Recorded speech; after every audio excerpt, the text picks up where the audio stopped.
What's good, everybody? It is your boy Tony the Savant back again.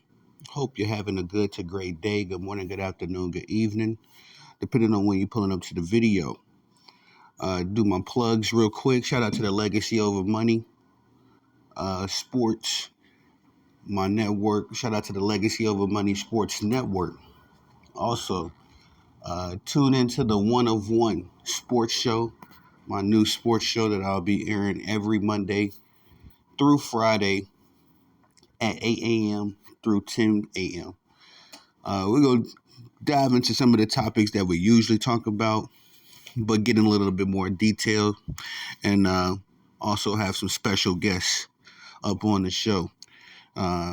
This is something I've been working on for at least since the beginning of 2024. So I am very excited. Sorry, let me turn off the volume on the iPhone.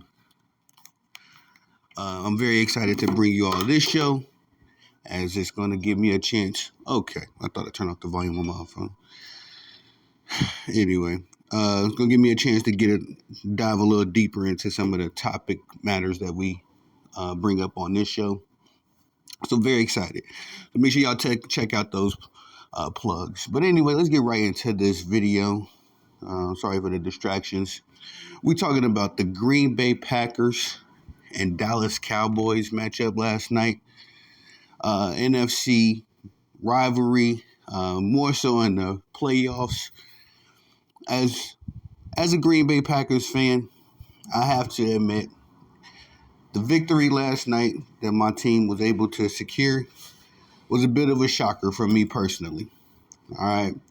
I will be completely transparent when I say that I thought this was a lost season for my Packers, as we had just experienced the departure of the legendary quarterback Aaron Rodgers, as he had joined the New York Jets, as we all know by now. There was a lot of questions coming into this season about Jordan Love, my young, now we can admit, prodigy quarterback that sat behind Aaron Rodgers for 3 years. Much like Aaron Rodgers sat behind Brett Favre his first 3 years. And, when you have a young guy like that sit behind a legendary quarterback on the par with Brett Favre or Aaron Rodgers, when Aaron Rodgers was a younger quarterback, when it first started anyway, you're going to have a lot of questions. There's going to be some security in knowing that your young quarterback had the privilege of sitting and learning from somebody that has shown that they are a proven success in the league. And then, it gives you a little bit of an assurance to know that, this kid who you may have your questions about, you can at least have some security in knowing that he's learned from one of the best to ever do it. That's what we felt when Aaron Rodgers first began his journey, his quarterback career. And I feel like a lot of us in Green Bay, in the Green Bay Packer Nation, felt the exact same way about Jordan Love. I'll confess, again, I was one of those people.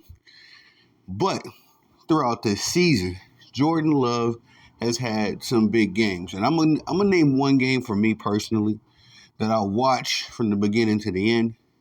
Oh, man. I believe it was the game against the New Orleans Saints, when Jordan Love essentially he ushered the Green Bay Packers into an epic comeback in order to seal the victory. Y'all forgive me. I can't recall if it was the New Orleans Saints or the Las Vegas Raiders. I want to say it was the Saints, though. Either one of those games. But Jordan Love showed me not only did he have the skill set to get the job done, he had the intangibles. And after that, and at that point, well, I'll be honest, it was the first game this season that we had that I was really impressed with Jordan Love. Because dude just looked like, I believe it was against the Bears. He just looked like Aaron Rodgers, but like Aaron Rodgers 2.0. if I can say that and be transparent. Not saying that he looked better than Aaron Rodgers, but you can definitely tell that this young man learned a lot from Aaron Rodgers. Um, of course, we won't know into the near future, but I don't think it was half of the tension between Aaron Rodgers and Jordan Love that it was between Brett Favre and Aaron Rodgers as far as the transition goes. I think Aaron Rodgers really took Jordan Love under his wing, taught him a lot. And like I say, hopefully in the near future, either one of them expresses or gives us some behind the scenes as to what their relationship was like, as far as mentor to student. But in a roundabout way, y'all, sorry, I'm just trying to give y'all some backdrop because this is another passion project for me. When I talk about my Packers or my Chicago Bulls, I ramble a little bit, but we here. We here. To get into the game, Dak Prescott and the Dallas Cowboys really laid an egg. After the kind of season that they had and the display of dominance, winning the NFC East this season, winning every home game this past season,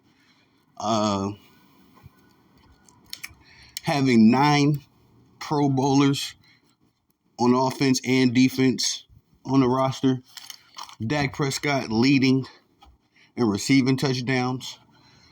CeeDee Lamb, no, I don't think he was CeeDee Lamb leading in anything. I can't recall. I think he may have the most receiving touchdowns. And Dak Prescott had the most passing touchdowns this season. DeRon Bland had a very explosive breakout season. I believe he set the NFL record for the most pick sixes and also led the league in interceptions. Micah Parsons, the prodigy linebacker slash defensive lineman slash cornerback. I mean, I've seen Micah do it all.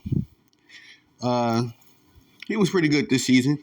I believe he had like 14 sacks, 4 or 5 tackles for loss. Don't quote me on Micah's numbers, but I just know that he was explosive.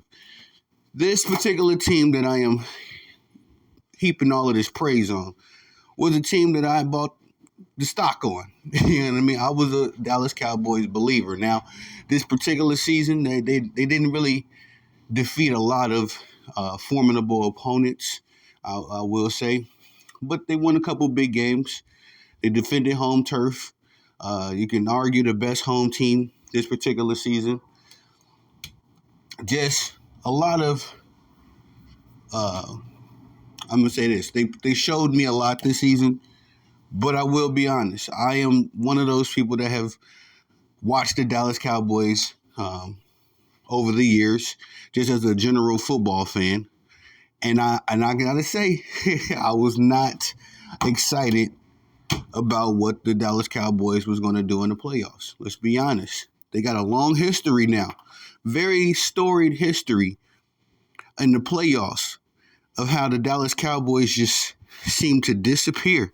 Whatever formidable team they had that season is it does not clock in for work as a team.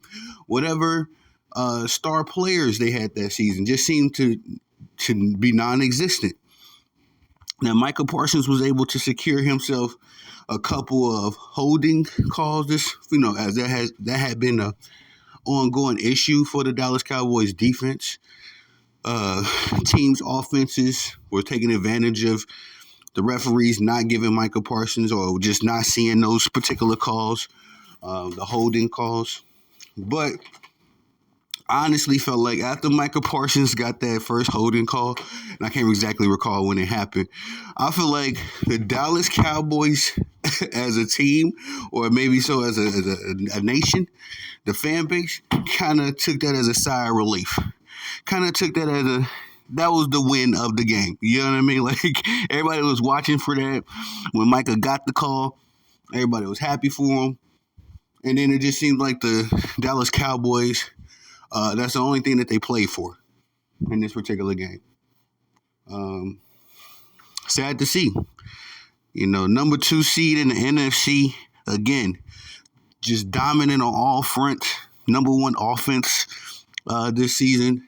Top 10 defense this season. Again, 9 Pro Bowlers.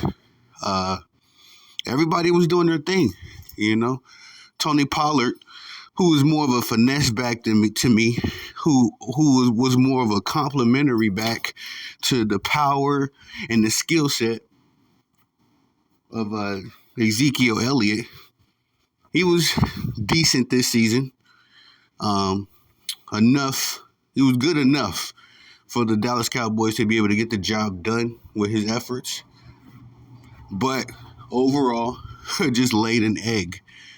I do truly feel bad for the Dallas Cowboys fan base. I live in Texas.